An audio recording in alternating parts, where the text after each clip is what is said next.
हाय साथियों, स्वागत है आपका हमारे YouTube channel smart study by Sujeet sir में। जैसा कि हमने एक क्रांतिकारी के बारे में कहानी पढ़ा था, पिछले में आपको बताया था उधम सिंह के बारे में, वैसे एक महान क्रांतिकारी, महान योद्धा के बारे में आज हम कहानी पे चर्चा करेंगे। क्योंकि ये कहानी हम क्यों बता रहे हैं, ताकि आप लोगों के अंदर भी एक राष्ट्रभक्ति की भावनाएं जागृत हो। एक ऐसे योद्धा की कहानी बता रहे हैं जो आज हमारे युवा पीढ़ियों के लिए एक रोल मॉडल के रूप में तैयार होगा। वह मात्र 18 साल की उम्र में उसने शहादत को प्राप्त कर लिया। ऐसे भी योद्धा के बारे में आज हम जानेंगे, क्योंकि वो इस चैप्टर का पार्ट भी है। और उस क्रांतिकारी का नाम होता है खुदीराम बोस। खुदीराम बोस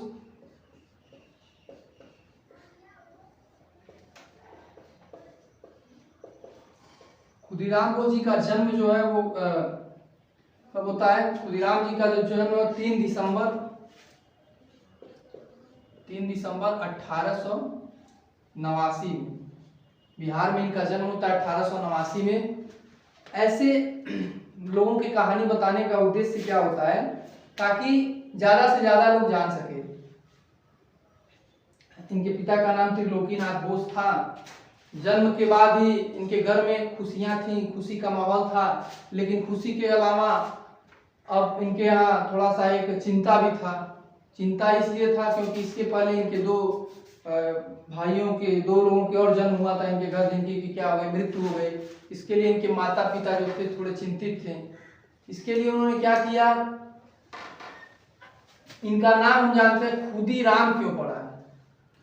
तो टोटके के लिए इनको बेचा गया था, जो कि 3 मुट्ठी चावल, इनकी बहन को 3 मुट्ठी चावल दे करके इनको क्या किया गया था, खरीदा गया था। यानी इनकी बहन ने 3 मुट्ठी चावल दे करके इनको खरीदा था, क्योंकि माना जाता था, प्रथाएं थी कि इस प्रकार करने से हो सकता है कि जीवन इनका बच सके। क्योंकि इसके पहले इनके जो माता पिता के 2 बच्चे थे उनकी देहांत हो चुका था।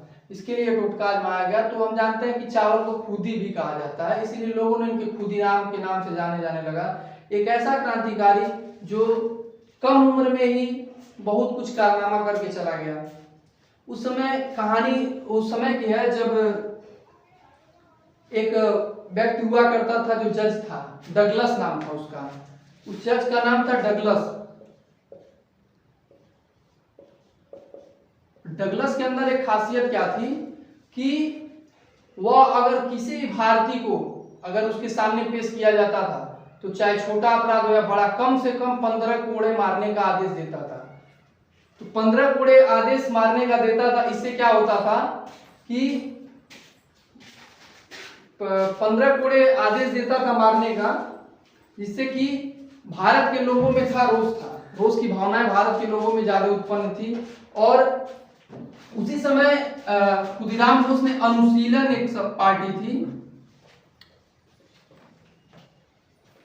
अनुशीलन सभा जो थी, उसमें यह क्या हो गए, शामिल हो गए। कक्षा 9 में जब थे तभी से इनके अंदर इस सभा में और क्रांतिकारी गतिविधियों में लिप्त हो गए। 15 वर्ष की उम्र में ही इनको एक बार जेल में जाना पड़ा।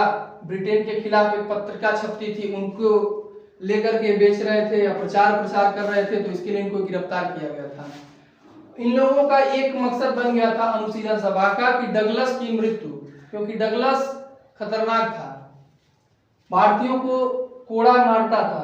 तो इनका एक उद्देश्य बन गया डगलस का। तब तक इनके ये खबर अंग्रेजों को पता चली, तो उन्होंने डगलस की जो पोस्टिंग है वो बंगाल में कर दिया। अब इन 2 लोगों ने बंगाल जाने की प्लानिंग बनाई। 2 लोग कौन थे, खुदीराम बोस के साथ एक थे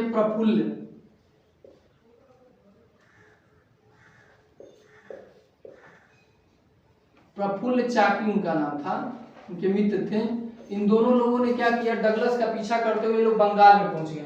बंगाल में जाने के बाद इन्होंने किराए का रूम लेकर के रहना स्टार्ट कर दिया और वहीं रहते थे ये लोग। धीरे धीरे उन्होंने क्या किया, उसके बारे में, उसकी गतिविधियों को जानने का प्रयास किया कि वो क्या करता है, कैसे करता है, और उसकी सुरक्षा भी बढ़ा दी गई थी। तो इसके लिए उसको मारना थोड़ा सा आसान नहीं था। दोनों लोगों ने मिलकर के क्या किया, उसका हर एक गतिविधियों पे नजर रखते गए। और एक सभा के लिए सभा का आयोजन था, जिसमें एक प्रिंगल बैरिस्टर जो थे, उनकी पत्नी और उनकी बच्ची, वो भी उस सभा में आए हुए थे।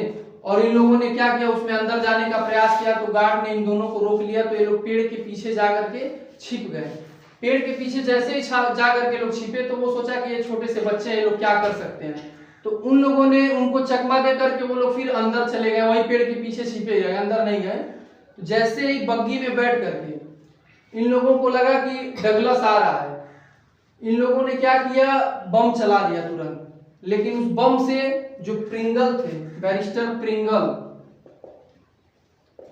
प्रिंगल की पत्नी और बेटी दोनों की क्या हो गई उसी समय, उस बम ब्लास्ट में मृत्यु हो गई। इनको लगा कि हमने डगलस को मार दिया, लेकिन डगलस बच गया और इन दोनों लोग वहां से भागना स्टार्ट कर दिए। भागते भागते इन लोगों को पूरी खबर फैल गई कि 2 बंगाली लड़के आए हैं और डगलस की मृत्यु के लिए आए, 2 लोगों की हत्या करके भाग रहे हैं। इसकी सूचना जैसे इन लोगों को पता चली, इन दोनों ने अलग अलग अपना रास्ता बना लिया। दोनों लोग एक एक छोर पे अलग चले गए। कहते हैं कि गद्दार अपने देश में ही छिपे होते हैं। गद्दारों के अपने देश के लोगों ने क्या किया, गद्दारी किया। प्रफुल्ल राय जो कि नया जूता नए कपड़े पहने हुए थे, लेकिन सख्त के निगाह में इन लोगों के ऊपर सबसे बड़ा अपराध करके जब ये लोग गए तो इनके ऊपर 5000 रुपए का उस समय इनाम रख दिया गया, जो कि बहुत बड़ा अमाउंट होता था उस समय के दौर में, 5000 रुपए। किसी ने सूचना दे दिया कि एक व्यक्ति अनजान है जो हमको सख्त लग रहा है कि वो कहीं ना कहीं उन्हीं में शामिल है, उसी गतिविधियों में। तो इन लोगों ने क्या किया, पुलिस वालों ने चाकी को, जो प्रफुल्ल चाकी थे, इनको घेर लिया, पकड़ लिया। लेकिन उनको ये चकमा देकर के, उनकी रिवॉल्वर लेकर के और एक सिपाही को मार करके, और जब देखें कि अब हम पकड़े जाएंगे तो उन्होंने क्या किया, अपने आप को खुद को गोली मार दी और वीर गति को प्राप्त कर लिया। ऐसे महान योद्धाओं के बारे में हमको कहानियां पढ़ाई नहीं जाती है, दुर्भाग्य की बात होती है।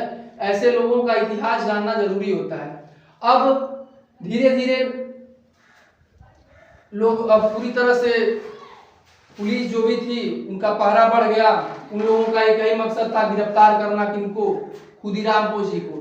खुदीराम बोस बेचारे छोटे नौनिहाल, अभी मात्र 18 साल की उम्र, थके प्यासे रेलवे स्टेशन पे जैसे ही पानी पीने पहुंचे, चारों तरफ से पुलिस उनको घेर लेती है और वो मजबूर होते हैं, उतने थके रहते हैं कि वो लगातार चले रहते हैं कुछ दिनों से।